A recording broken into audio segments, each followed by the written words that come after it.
teka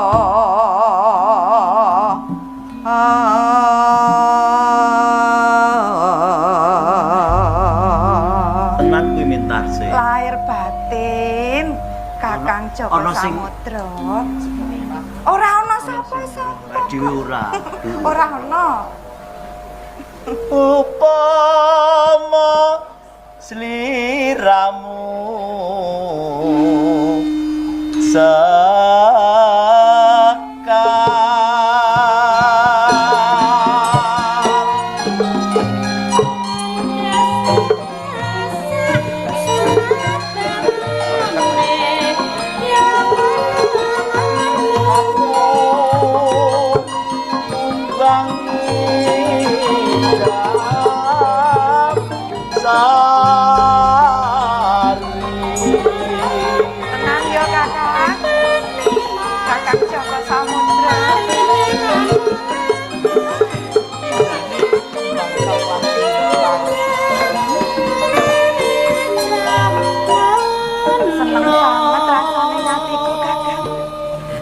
sawangan kae lho.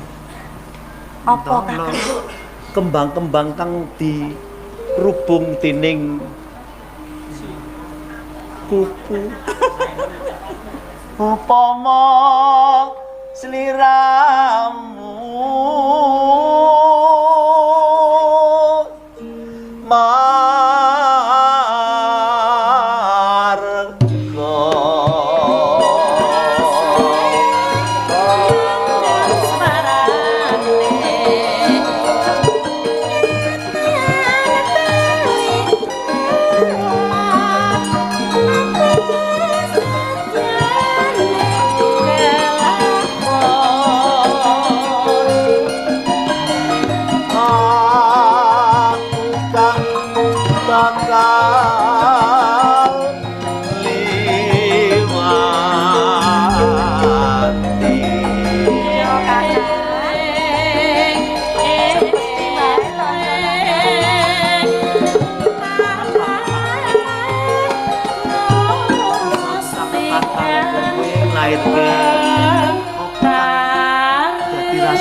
Napa meneh aku to Kakang?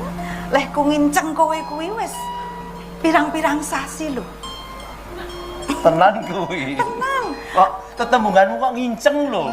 Nek carane cah desa ki apa ya? Ngecim. Amarga apa to? Ya kesengsem aku ngerti kowe kuwi kaya piye ketok-ketoken yen aku lagi mangan kae. Rasane kok ya ora enak nek ora ono kuwi. Oh, tak kira aku ketoke kaya dadi lawuhe ngono terus malah tok pangan.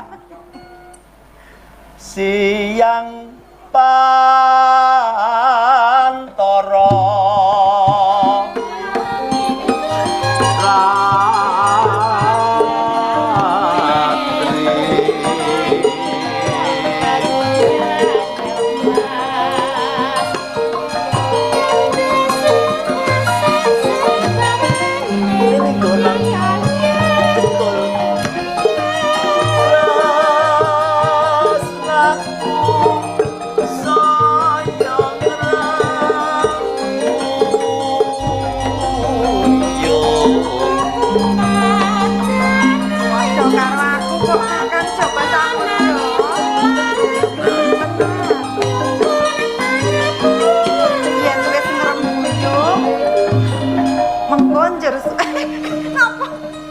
abot jebule. Kok ngono we kok ora kuat lho. Nek wis ngrembuyung mengko terus mawuh to Kakang. Iya. Kuwi kaya tresnaku marang kowe lho. Datan kinggang sa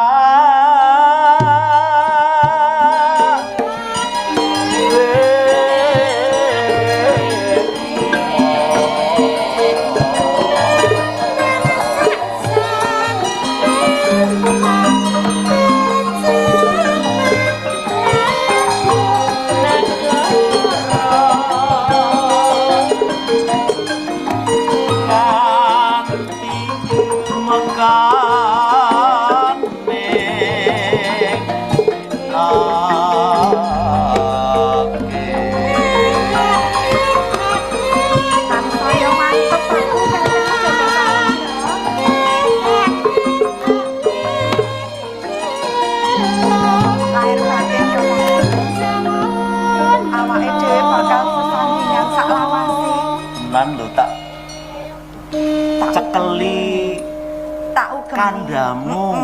Tak Iya. cekeli wae kok. Yen nyoto kowe pancen tulus tresnani aku Mitarsi. Iya, lahir tandesing batin Kakang. Lepo.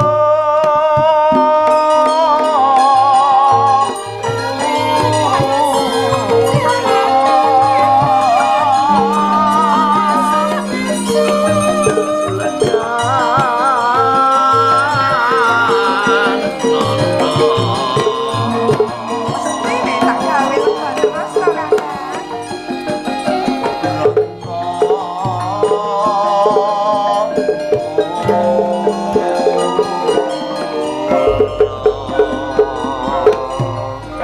Kakang Joko Samudra. Mitarsi. Matur nuwun banget yo. Dene kowe ya wis nanggapi katresnanku marang kowe. Lahir tandesing batin aku pasrah jiwa raga ya Kakang. Tenan kowe. Tak ugemi kandamu. Iya. Semono uga aku uga mung bakal tresnani wanita siji ya mung kowe dhewe Mitarsi. Matur nuwun ya Kakang.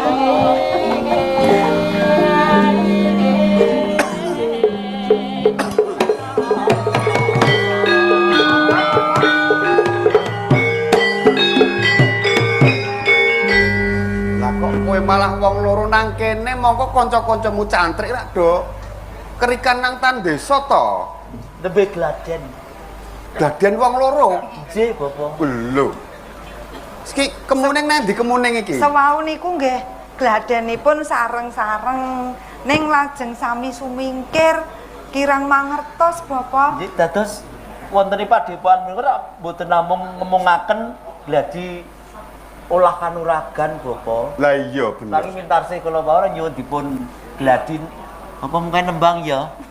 Nggih, Bapak tembang. Joko Samudra kowe